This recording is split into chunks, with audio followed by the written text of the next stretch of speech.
1. Estrategia para afrontar la pandemia y sus consecuencias sanitarias.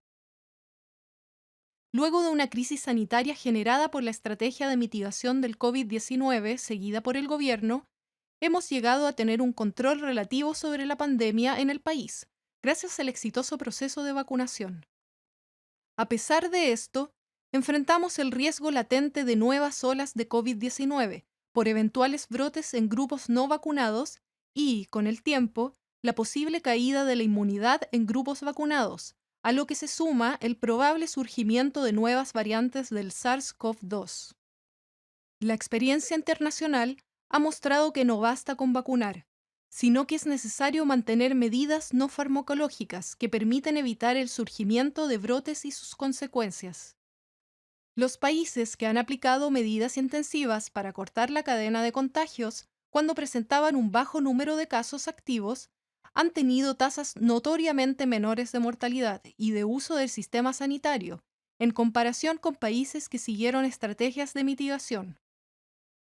Además, estuvieron menos tiempo con restricción de las libertades civiles y lograron un mayor crecimiento económico gracias al control de la epidemia. Escuchando a la ciencia, en nuestro gobierno implementaremos las siguientes medidas en línea con dicha estrategia. 1.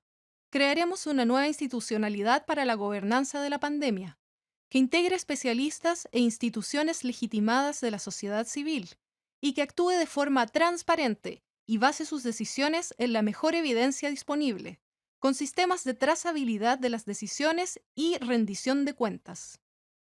Tendrá 3 niveles: político, técnico y ejecutivo, y actuarán de forma coordinada para ir ejecutando, analizando y mejorando la estrategia sanitaria para enfrentar a mediano y largo plazo la pandemia en el país. 2. En línea con la experiencia internacional, frente a nuevos brotes, buscaremos cortar la cadena de transmisión y el contagio comunitario con medidas sanitarias y económicas que nos permitan mantener zonas libres de COVID, en donde se mantenga la apertura de forma segura en base a criterios sanitarios. 3. Fortaleceremos el seguimiento epidemiológico profesionalizado e incorporando tecnología de punta a la estrategia de testeo, trazabilidad y aislamiento, en coordinación con la atención primaria de salud, tal como lo han hecho los países exitosos en controlar la pandemia. 4. En base a la mejor evidencia disponible, definiremos un programa de vacunación con refuerzos periódicos que asegure la inmunidad poblacional para el control del COVID-19. Además, con vistas a la soberanía sanitaria, iniciaremos la inversión para dotar al país de la capacidad para producir vacunas en el mediano plazo, potenciando iniciativas como las de la Universidad de Chile y la Universidad Austral de Chile. 5. Mejoraremos la protección social para las personas afectadas por COVID-19 y sus contactos, dando cobertura total a los costos de la enfermedad por ISAPRE y FONASA, y cubriendo totalmente las licencias de las personas enfermas y sus contactos. Por otra parte, necesitamos hacernos cargo de la recuperación de nuestro sistema de salud, que no ha sido administrado de forma eficiente en las últimas décadas y se ha visto sobrecargado estos 2 años de pandemia. Sabemos que la infraestructura pública y los equipos humanos tienen la capacidad para enfrentar la crisis, siempre que exista una inversión pública adecuada que aumente la capacidad y se aseguren condiciones dignas en el ejercicio profesional. Por todo ello proponemos reactivación de la atención primaria de salud. Buscaremos equilibrar las actividades centradas en la pandemia con la necesidad de retomar las actividades normales. Agruparemos pacientes según complejidad y riesgo con herramientas digitales como teletriage e implementando el modelo de cuidado integral centrado en las personas en contexto de multimorbilidad.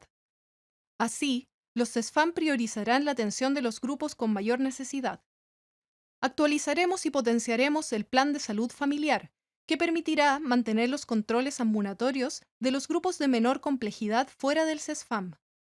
Para ello realizaremos un despliegue territorial de equipos de salud que busque mantener sanas y compensadas a las personas en sus comunidades, potenciando la locomoción y prevención de salud, así como el autocuidado, con énfasis en personas mayores. Gestión en red efectiva. Mejoraremos la gestión de listas de espera con foco en conseguir tiempos dignos de atención, centrándonos en la experiencia de las y los pacientes y sus familias. Crearemos equipos de navegación en la red que acompañen y aceleren el tránsito de las personas entre una atención en un CESFAM, el nivel secundario y los hospitales. Estableceremos criterios públicos de priorización clínica con legitimidad técnico-sanitaria, además de tiempos máximos de espera según el riesgo de las distintas patologías, con el fin de orientar la acción de los equipos de navegación en la red. Invertiremos en una estrategia digital que apunte a la integración de los niveles asistenciales en cada red para la navegación expedita de usuarias y usuarios. Potenciaremos el funcionamiento de la atención secundaria ambulatoria de CRS y CDT, potenciando en este proceso los consejos de integración de la red asistencial. Mayor productividad en pabellones. La Comisión Nacional de Productividad, CNP, estimó que solo se utiliza el 35% del tiempo disponible en pabellones en muchos hospitales. Siguiendo las principales recomendaciones de la CNP, para revertir esta subutilización de la capacidad instalada, implementaremos un Plan Nacional de Productividad Quirúrgica, que aumente al menos un 30% la productividad de los pabellones en la red asistencial pública. Además, pondremos énfasis en la mejora de las condiciones de las y los técnicos en enfermería de nivel superior en el sector público. Implementaremos un plan integral basado en la APS para abordar las consecuencias en salud mental del COVID-19, en particular abordando el proceso de duelo de las familias que perdieron a sus seres queridos. Desarrollaremos un plan de cuidado de salud mental para los equipos de salud, quienes han tenido que responder a una altísima demanda de trabajo durante la pandemia.